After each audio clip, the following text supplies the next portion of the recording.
Hello everyone and welcome to another video. Now in this one what I thought I would do would be to try and build a very cheap budget PC for around the $50 mark that was capable of playing games at 1080p resolution. Now let me tell you guys, this really was not easy. Firstly, I thought about buying all the components separately and then building them on a sort of test bench style setup. Then I thought it was probably just easier to try and find a decommissioned unit of some sort, perhaps something that a company used to use and were just selling it on auction on eBay. What I actually found wasn't too far off. Now, I found an old HP Compact 6000 Pro, which had been heavily modified. It had a new motherboard in it, as well as 4GB of DDR3 RAM and a 250GB hard drive. Now, this was actually very lucky because it was quite close to where I lived and it cost me about £16 or $23 once the auction had ended. This had an Intel Pentium dual-core E6300 processor clocked at 2.8 GHz, not to be confused with the Core 2 Duo 6300, which is clocked at 1.8 GHz. Now, because it was so close to where I lived, I didn't have to pay the quite steep postage cost, which would have put it up another $20. There was actually quite the range of old PCs around the area, but I felt that this one would be the best for the purpose. And to be honest, a lot of the other ones had older Pentium 4 or Pentium D processors, which really aren't capable of gaming at all. Now, because I pretty much found everything in one go, in one nice little bundle, all I needed now was the graphics card, because this just had the onboard Intel graphics.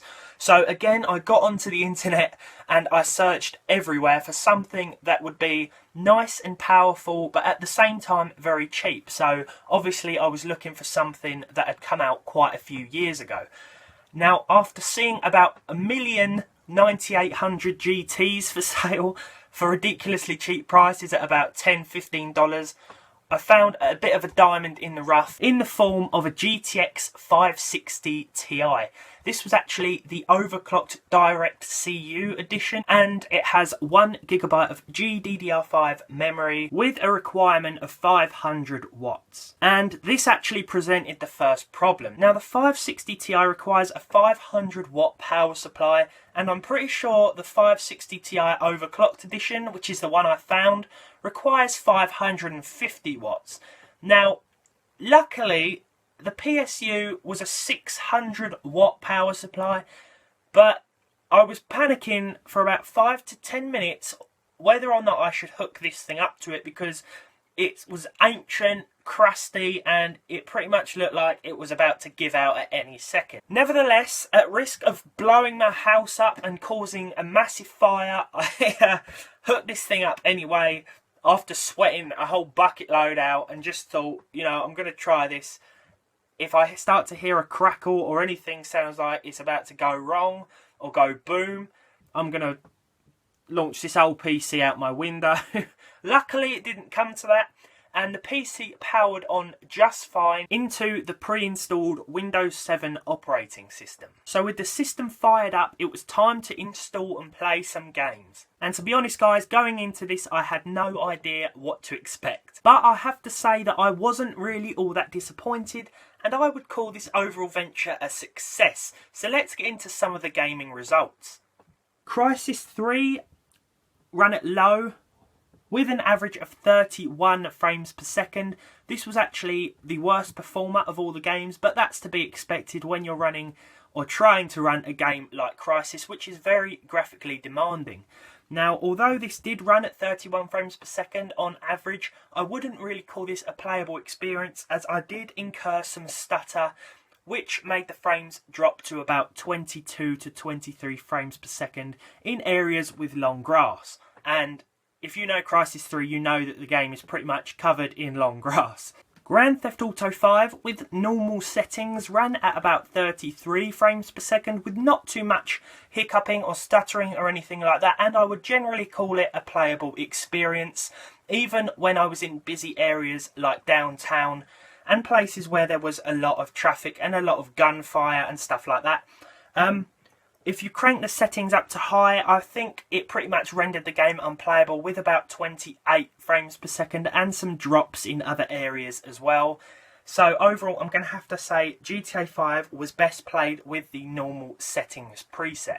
Now next up I tested Minecraft, which unsurprisingly ran very well with the fancy graphics preset at about 58 to 60 frames per second on average. This was actually a very nice result, and I'm going to have to say a PC like this would be perfectly suited to a game like Minecraft.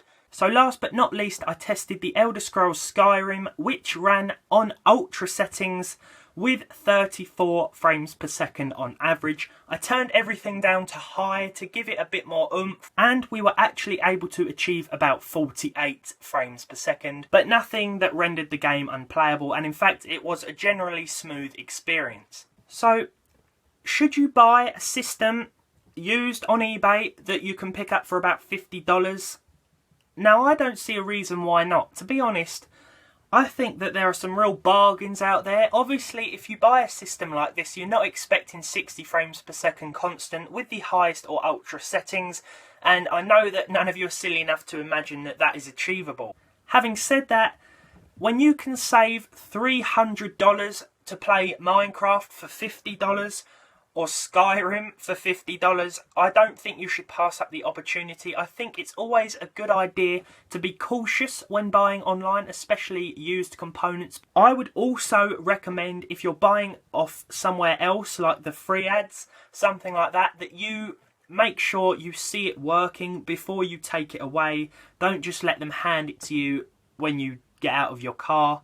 That generally doesn't fill me full of confidence. Now, don't expect to be able to buy the same PC for the same price, but there really are some great bargains out there, and who knows, you might even find something better than I found for the similar price. To be honest, I really don't think you can go wrong with a $50 PC setup, especially if you're just getting into PC gaming or you want to play some less demanding games such as Minecraft. So thank you so much for watching, guys. I really didn't set out to prove anything here. All I wanted to do was build a nice budget PC to see basically if it was possible and how well it would run games, and I really was surprised, and I hope you guys enjoyed this video.